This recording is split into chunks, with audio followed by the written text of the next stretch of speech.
what the world might be missing out when it comes to Pakistan. Hi Caitlin, it's a pleasure having you here. First of all, I just want to thank you for sharing such beautiful and positive image of Pakistan on social media. Oh, thank you. Thank you for having me. You have made global headlines by President Trump calling you himself and saying that you should stay back in Islamabad. It's a high profile moment. What does it mean to you?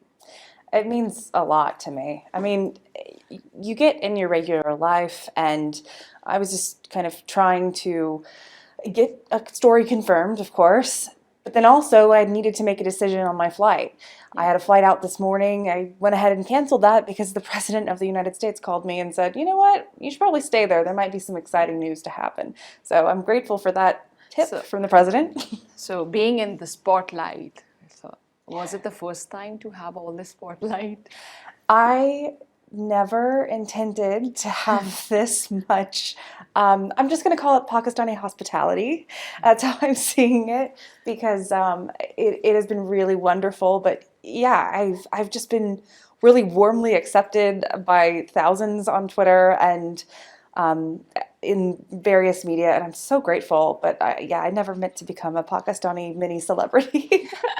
Before visiting Pakistan, you might have anticipated something and you would have perceptions about Pakistan. How did this differ and how was your reality? Yeah, I mean, to be frank, I mean, I grew up during the time of 9/11. I was a child.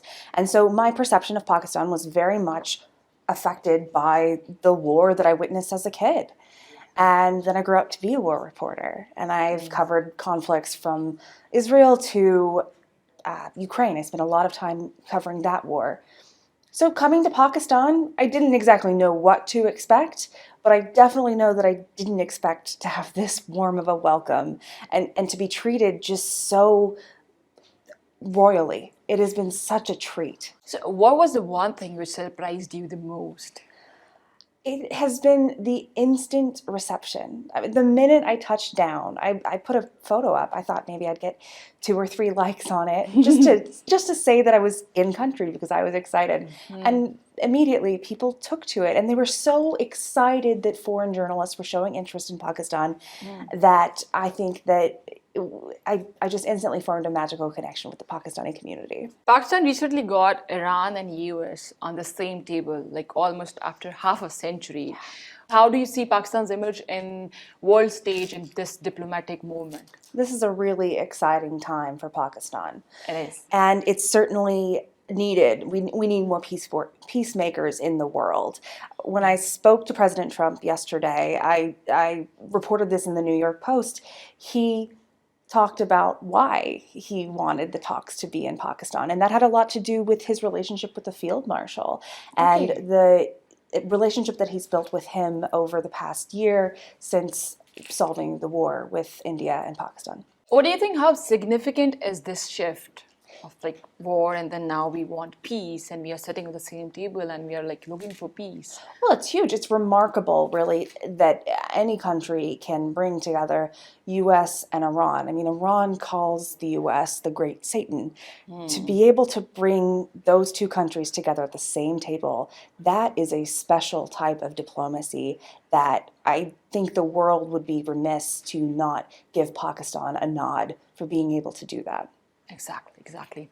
So moving further, you have praised Pakistani hospitality like on your social media here and all over, and it has like we're really thankful for that. So what food discoveries you made? You have said that halwa is your guilty pleasure on your social media. I saw that. So what else you discovered food-wise? Food-wise, halwa has been great. Puri has also been great. I've only eaten like pita before, so that was special. Chicken, I'm forgetting the names. I feel so embarrassed. It must be chicken karai, chicken korma, chicken tikka. Chicken korma. Chicken korma. It's very good. It's with a Q, right? Yeah. Yes. Yeah, I sound very silly when I say it, but I'm learning as we go along. That's lovely that you're loving our cuisine. That's the best part. That's the best part. I am, and I hope to see more of the culture too. You know, music and museums. We'll see what the next couple days have in store. Going to places and trying new foods, and it helps this. What do you say? Like It breaks this culture barrier. Oh, it does.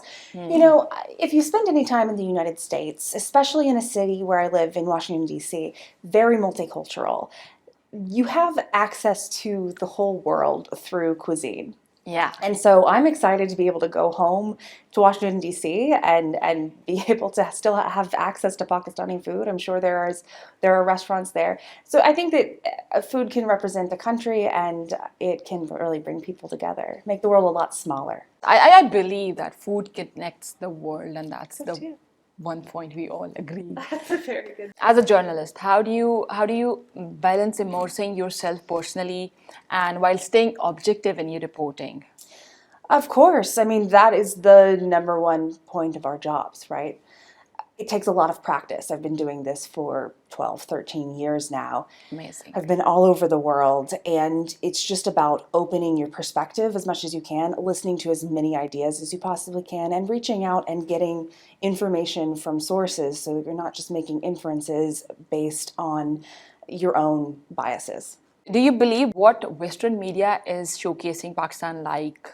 Is it the reality you have seen here? You know, it's been a long time since Pakistan has really been in the number one news. So I think I'm still unclear how much Pakistan itself has just developed since the height of the war. I mean, the last time we really had the image of Pakistan was the raid on Osama bin Laden. And so, yeah, the difference between that and this is quite extensive.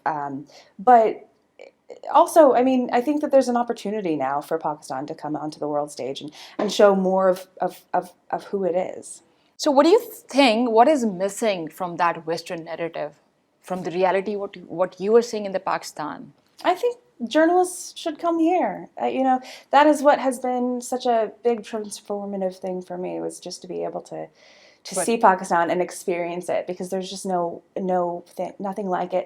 And as a foreign journalist, that is true for almost any country you go to, but it has been very special here in Pakistan. definitely. So, you have visited Pakistan as a visitor and as a journalist. Which would you pick? Well, I haven't really been able to be a visitor, right? So I've only been here on a work trip.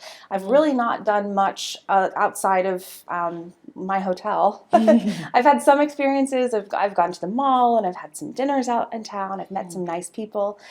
So I think that there are more opportunities to be able to come back and have a little bit more of a vacation type of a stay.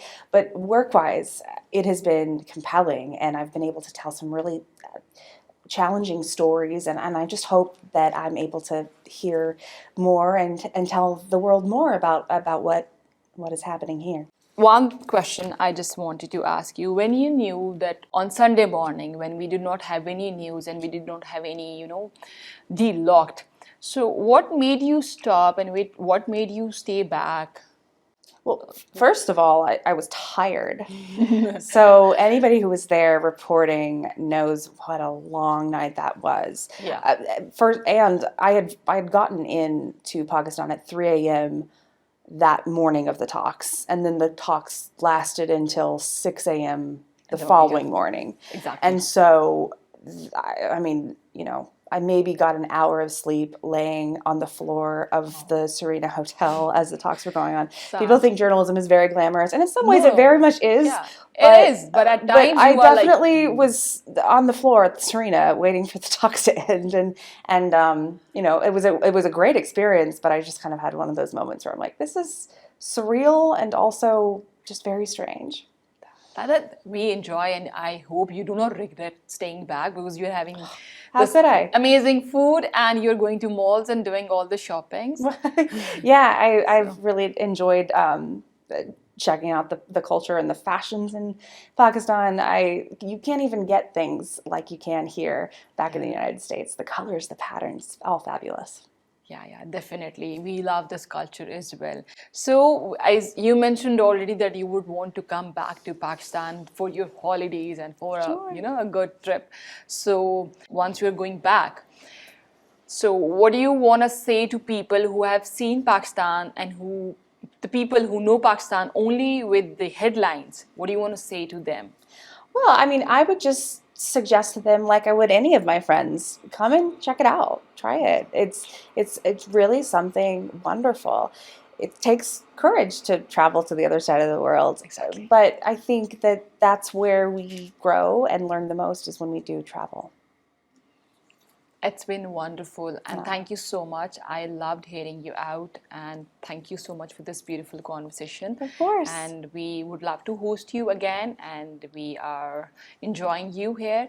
So I wish all the best and enjoy your trip and stay as long as you want to stay. Thank you so much. I appreciate it. Thank you.